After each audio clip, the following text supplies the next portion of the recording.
You're watching TVC News at 7. The federal government has now dismissed calls for hiring foreign mercenaries to fight the insecurity problem in the country. National Security Advisor Major General Bangana Monguno, retired, mentioned on Thursday, saying Nigeria has the personnel and resources, but the problem is underutilization of all of these resources. Well, let's bring in Teniola Tayo, who's a researcher at the Lake Chad Basin Program of the Institute for Security Studies in Dakar, Senegal. He joins us now to share his thoughts on this new development. Let's begin, Tayo, with the track record of mercenaries in West Africa. In one of your articles, you mentioned the Cameroon's Rapid Intervention Battalion trained by Israeli mercenaries. There are also reported use of private mercenaries in Nigeria way back in 2014 as South African mercenaries precisely.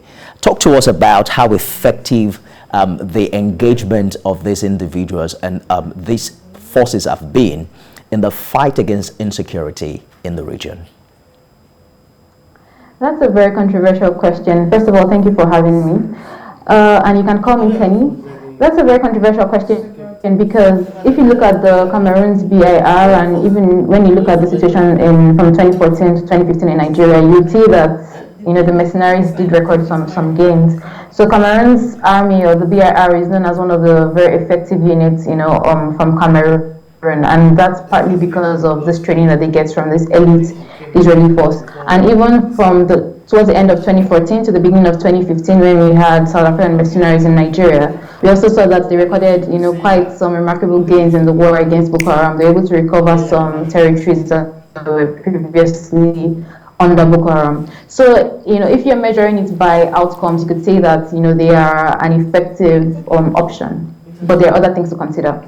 Yeah, other things like the relationship between foreign expertise and foreign influence. On one hand is the fact that we saw some remarkable improvement, given their previous engagement in the past.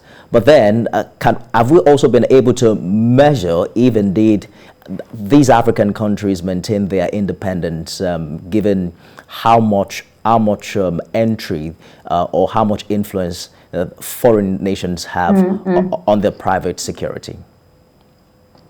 Yeah, so I would like to again qualify what I said earlier, because in the two situations that we just mentioned, which is the Cameroon's BIR and also in Nigeria, we did see that the mercenaries, some people would say that they're doing a good job. Although for Cameroon, there's some allegations of human rights abuses that are tied to the BIR.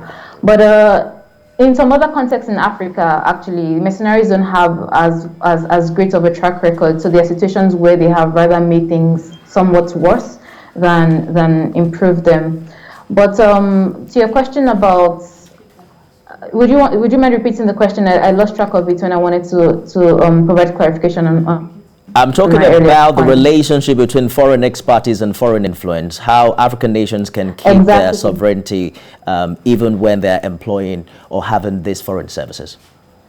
So, when you look at it on the surface of it, it feels like you can control the activities of mercenaries because you're paying them. So it feels like you have control over all of the things that you're doing. But the thing is, because the use of mercenaries is already very controversial, and many governments do not even support their citizens participating as mercenaries. The South African government, for example, does not support their citizens participating as mercenaries.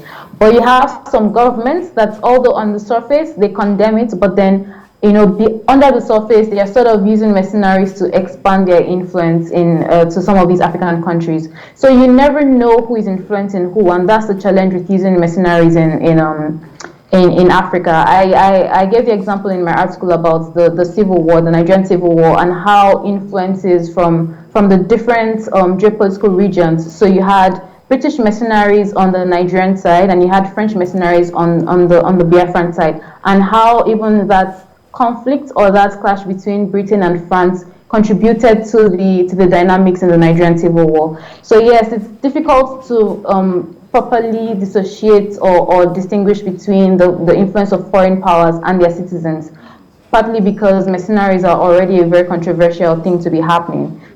So you can't even tell who is controlling who sometimes. Indeed, Nigeria's position is clear on this.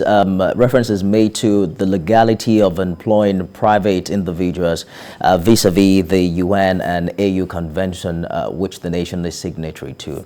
Thank you so much, Teniola Tayo, researcher with the Lake Chad Basin Program Institute for Security Studies. Thank you so much for your time.